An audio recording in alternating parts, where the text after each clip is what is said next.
그래서 이제 하는 일은 뭐냐라고 이제 보험사 처음 들어오면 그걸 먼저 물어보시죠. 물어보는데 뭐 특별히 하는 일 없다, 무직이다 이제 이렇게 얘기를 하고 가니까 소득 부분이 이제 무직이 되는 겁니다. 저희들은 이제 그 소득 입증되는 자료를 다 받아서 그 보험사 제출하고 해서 이제 저희들이 인정을 받았던 그런 내용이었습니다.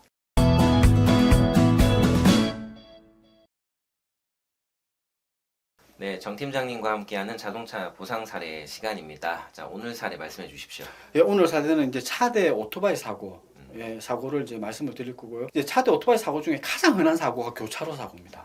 예, 교차로 사고에서 사고가 나는데 이제 신호등이 있는 교차로 사고 같은 경우에는 어느 한쪽이 신호 위반을 하지 않으면 사고가 나지 않죠. 그래서 이제 신호등 있는 교차로상 사고 같은 경우에는 뭐 CCTV나 블랙박스를 보면 명확하게 가실이 나와지고 한쪽이 신호 위반을 하면 그냥 가실은 이의 없이 100대 0으로 가게 되죠. 근데 이제 이 사고는 신호등이 없는 사거리 사고였습니다. 이면 도로라고 하기는 그렇지만 주택 상점가 쪽에 있는 이런 사거리 교차로였고요. 오토바이가 좌회전하던 중이었고 차량은 그냥 직진하던 중이었습니다. 근데 통상적으로 보면 직진차가 우선이죠. 그래서 좌회전하는 오토바이가 가실이 많을 것 같은데 좌회전하는 오토바이가 이제 선진입을 했던 거죠. 차량보다 먼저 진입을 한 상태에서 차량이 오토바이 뒷부분을 충격을 해서 즉 가해 차량이 이제 됐었던 사고였고요. 물론 그렇다고 해서 뭐 오토바이가 가실이 없는 사고 아닙니다. 가실은 있습니다. 이제 보험사가 보는 가실 부분은 이제 한 45% 정도 봤을 거예요. 저희들은 이제 한 30% 정도 보면 적당하다라고 얘기를 했는데 결론적으로는 가실이 이제 35%로 정리가 됐던 그런 사고였습니다. 오토바이의 과실 말씀하시는 거죠? 네, 그렇습니다. 네. 네. 이분이 이제 머리를 다치셨거든요. 그래서 머리가 이제 머리뼈가 골절이 되면서 내내 출혈이라고 해서 안에 뭐 경막하 출혈, 지주막하 출혈 이런 출혈이 동시다발적으로 이제 오면서 개두술이라고 해서 머리를 이제 열고 들어가서 하는 수술을 받았을 거예요. 수술을 받고 나서 깨어나시던 상태가 이제 사지마비 상태였습니다. 사지마비 상태고 그 기간이 꽤 길었어요.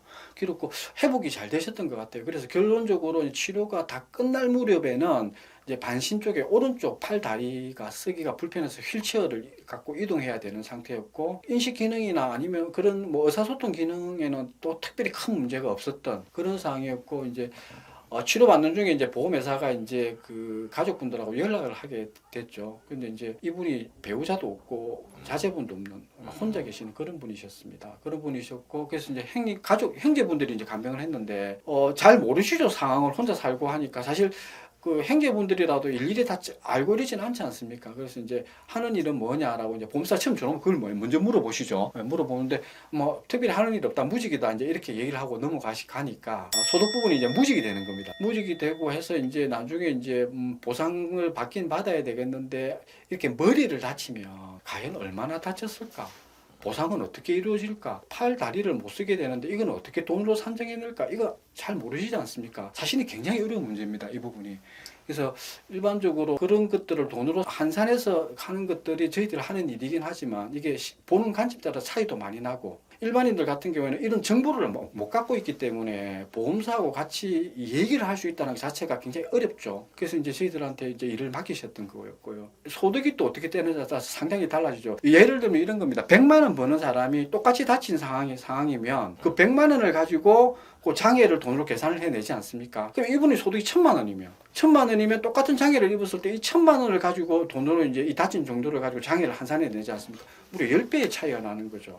그래서 소득을 정확하게 캐치하는 게 굉장히 중요한 부분입니다. 그래서 이제 보험회사가 최초에 이제 항상 전화 통화를 하거나 이제 가족분하고 통화할 때 항상 이걸 먼저 물어보죠. 무슨 일을 하시는지. 이제 그게 이제 처음에 사고 나고 나면 뭐 그런 부분들을 조작될 가능성이 없다. 이제 라는 생각에서 이제 항상 먼저 물어보게 되고 형님분이 이제 그 전화를 받았는데 뭐 특별히 하는 일 없이 그냥 무직이다. 형님은 별로 의미 없이 얘기를 했는데 이제 보험사가 이제 자꾸 그 부분을 부각을 시키고 가실 부분을 부각을 시키는 겁니다. 가실이 뭐 45%쯤 되고 특별히 하는 일 없으니 치료비 말고 나올 게 특별히 없다.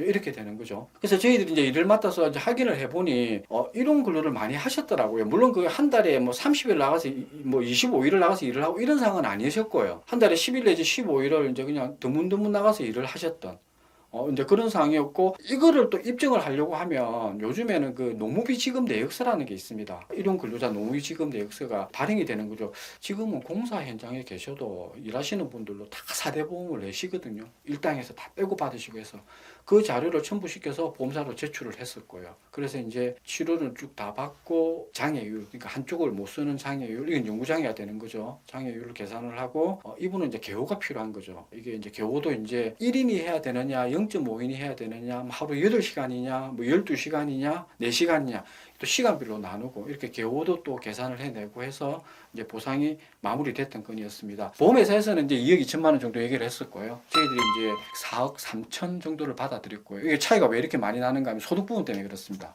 최초에 무직으로 계산을 했던 거고, 보험사에서는.